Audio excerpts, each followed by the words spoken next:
everybody, and welcome back to my kitchen. Today we're making 100% whole wheat bread using a Kitchenaid mixer. You do have the option of mixing by hand and kneading by hand, and I will be explaining that as well. But for today, we're going to go ahead and use Big Bertha here. Yes, I named her. She's kind of a favorite pet of mine. Okay, so we're going to start out by attaching our dough hook.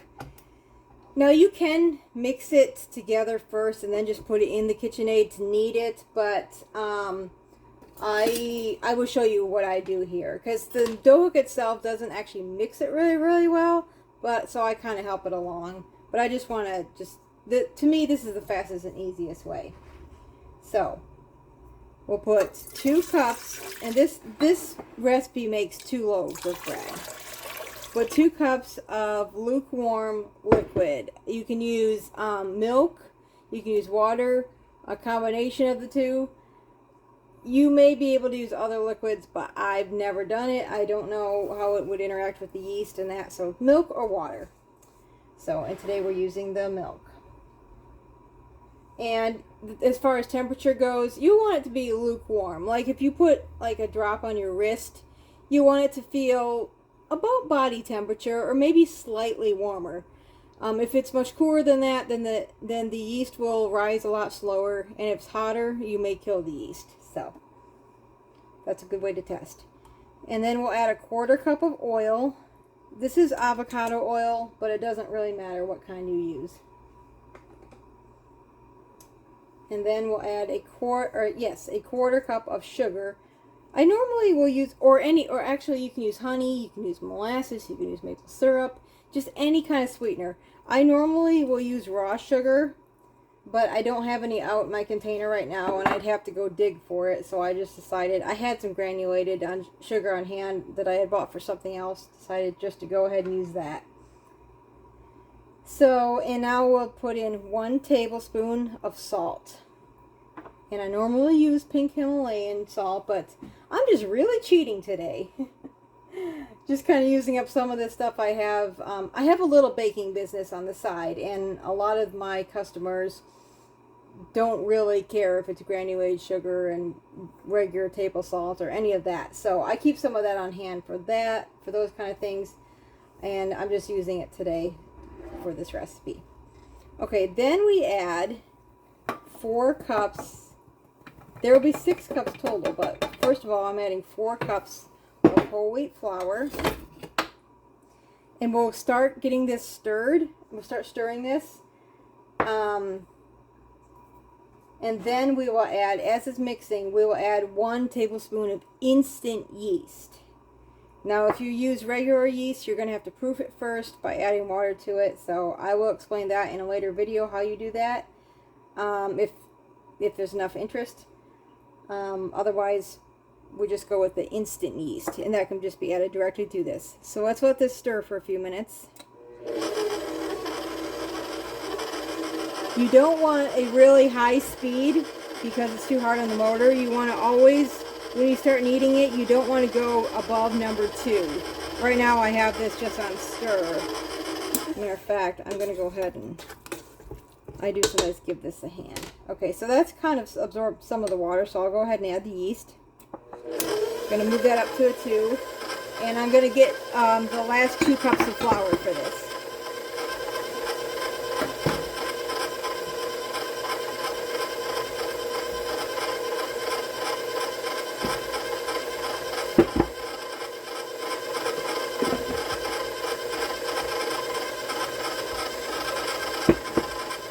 As that gets stirred in, we can slowly add more flour. I don't add it all at once because depending on the humidity of the day, the temperature, what the moisture content of your flour is, it sometimes takes a little more or sometimes a little less, but around 6 cups is generally what I use.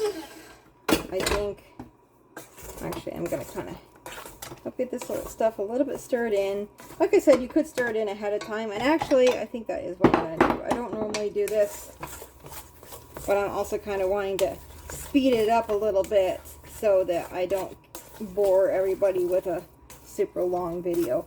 Yeah, that's still very, very sticky. I think we'll go ahead and add probably the rest of this. Now you're not going to want it to be like super, super stiff. You want it to be somewhat soft, but you don't want it runny by any means. Don't know if you can tell the texture. See, it's still quite soft, but and whole wheat flour is slower to absorb the moisture than white flour is. So if you're used to making white bread and you're new to whole wheat, it's you're gonna want to be careful not to add too much flour initially, because even though this is still really kind of sticky, I'm not going to add more flour yet. I'm going to go ahead and knead it. Actually, another thing you can do, and I don't usually take time to do it, but it does make better bread, is if you get it to this stage and then just let it set covered for like 15 minutes, to give that water and flour a chance to, I should say, give that water a chance to absorb into the flour. But for today, I'm just going to, for the sake of time, I'm just going to go ahead and knead this on a number 2.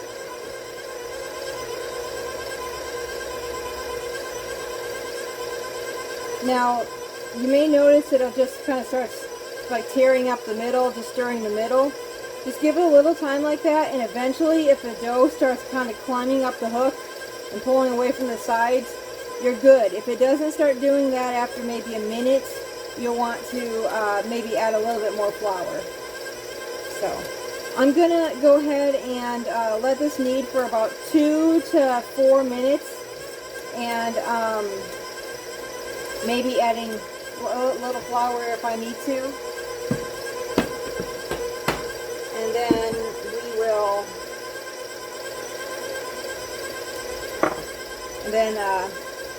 we'll come back to this. Okay, I did end up adding about a 1/4 cup extra flour total, and I'm kind of chalking that up to the fact that it's very humid here today. We have storms moving in. As a matter of fact, my husband just texted me just now. He's working like a little over an hour west of here and said it's storming there. So, normally it maybe wouldn't even need that much flour. So, like I said, you just need to kind of adjust it. So I think this is done. You kind of know by, like I said a little earlier, your dough will start kind of like climbing the hook and pulling away from the sides of the bowl a little bit. With white flour, oftentimes it'll actually, like, you'll have the whole blob like stuck to the hook as it's going around. But I haven't found that with whole wheat. I think it's just maybe harder for the gluten to develop or something. But anyway, I'm going to turn this on for a minute to show you. And you'll notice when the hook comes around here, you'll see it kind of like push the dough against the side, but then it pulls it right back away from it again. It's not like, it's not actually sticking. So let me show you, give you an example of that. See how it's just like wanting to climb the hook more or less? Even though the bottom is still stuck to the bowl, it's wanting to kind of pull away.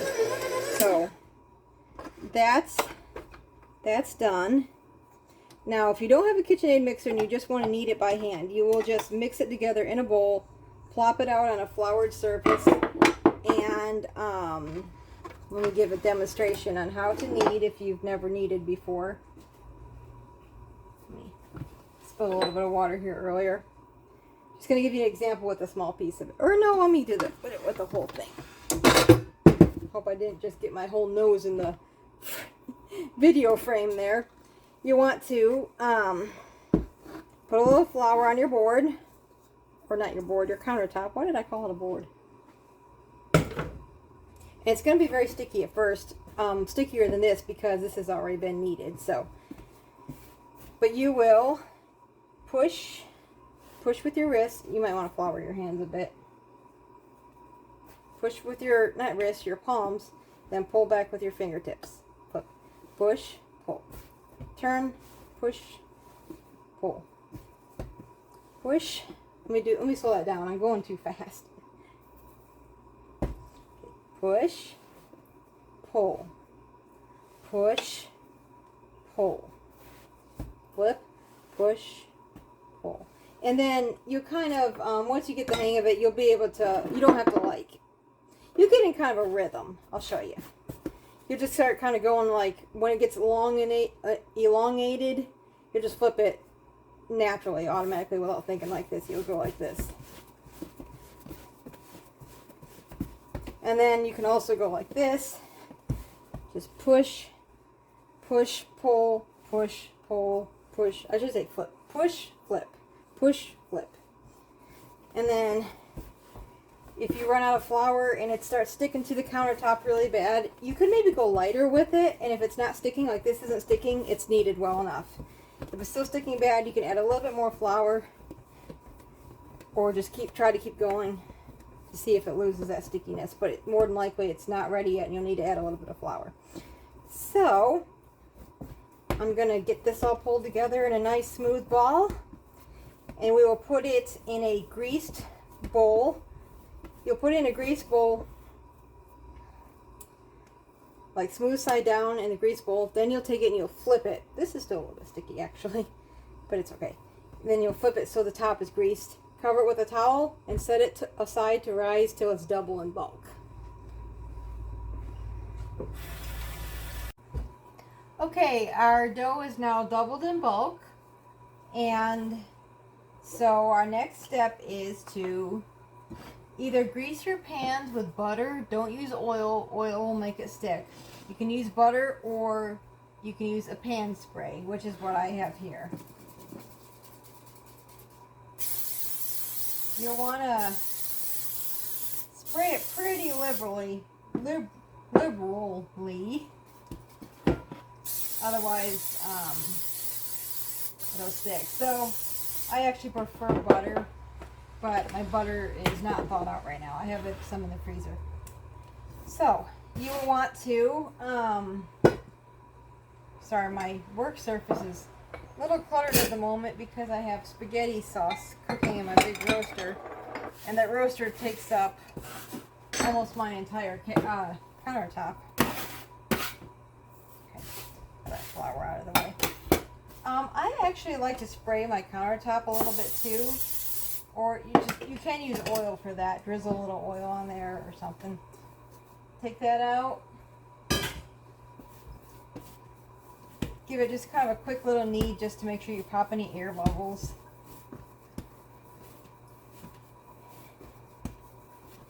Okay. And then we will cut it in half.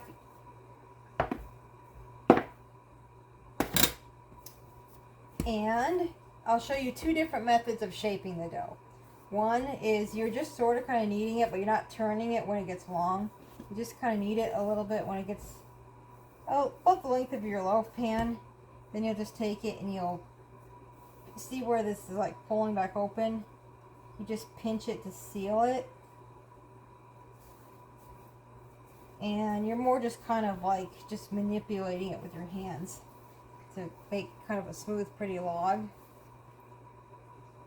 That's one method. The other method is to get this in somewhat of a rectangle, as best as you can, and place it smooth side down. And then you roll it out. Oop. I was pressing too hard. If it sticks, you'll just want to go lighter. You'll want to roll it about as wide as your loaf pan is long. And then, I don't know, about 12 to 15 inches in length probably. Honestly, I don't really even know in length because I just eyeball it.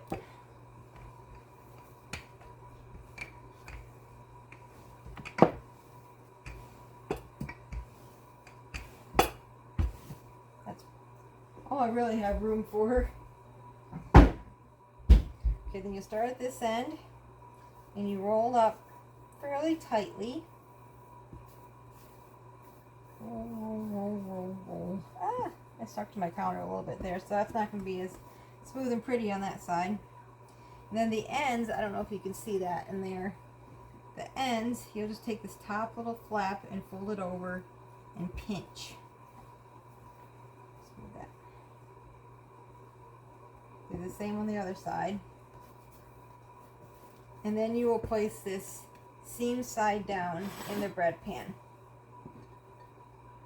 Now, well, normally it doesn't tear, so that's not going to be as pretty.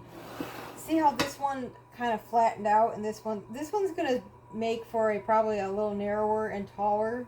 I think it makes a prettier loaf. Typically, I'll do this if I'm in a hurry. It just gives you just a wider, flatter. It's still not a flat loaf, but it's just not. It won't be as tall as this one. So I think this by far makes a prettier loaf, but this one takes way less time. So it totally depends on your mood. So we will cover these up and let them rise until the top of the loaf is about an inch above the edge of the pan. Okay, the bread is risen. Forgive my very, very messy stove. I was cooking on it. And see, it's somewhat above the edge. It's about an inch above the edge. There's that where it kind of caught when I was rolling that one up. But so this is actually going to be a prettier loaf, but that would have been prettier. Anyway, so we are going to, oops, I have the oven preheated to 350 degrees, and so we're going to pop these in there, I should say, for about 40 minutes. And I will show you all how to tell when they're done, when they are done. Okay, our bread is done. I'm going to try to pull this out while I'm holding the camera so that you can tell when it's done when it's brown on the bottom and all the way around, and also it'll sound, I don't know if you can hear that, it'll sound hollow, because when it's not done it's just more of a dead sounding thud. This sounds more hollow. So we're going to go ahead and take these out and get them on cooling racks. Okay, we've got them out and we've got them on the cooling rack out of the pans. Now you want to rub the top with some butter.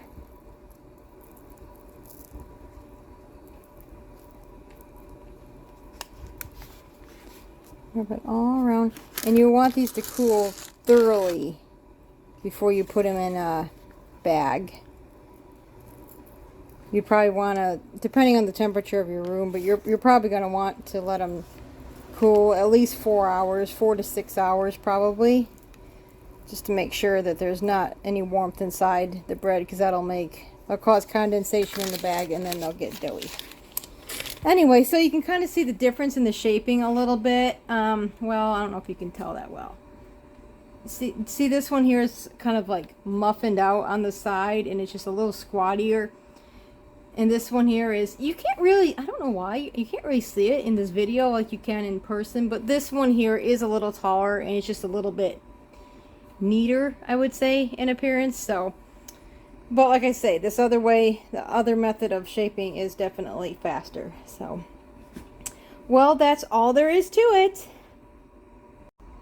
I'd just like to mention real quick that if any of you ever have a problem with one of my recipes or a question or anything, feel free to comment on the video and I will definitely get back with you on that. I'd be more than happy to help you with any questions you may have. So, yeah, the bread making, it is fairly simple, I feel like. If it's something though that sometimes can take a little bit of practice to get the hang of. So if it doesn't work out the first time, just try and try again. You'll get the hang of it. So anyway, that's all for today. So we will see you soon. Until then, take care and God bless.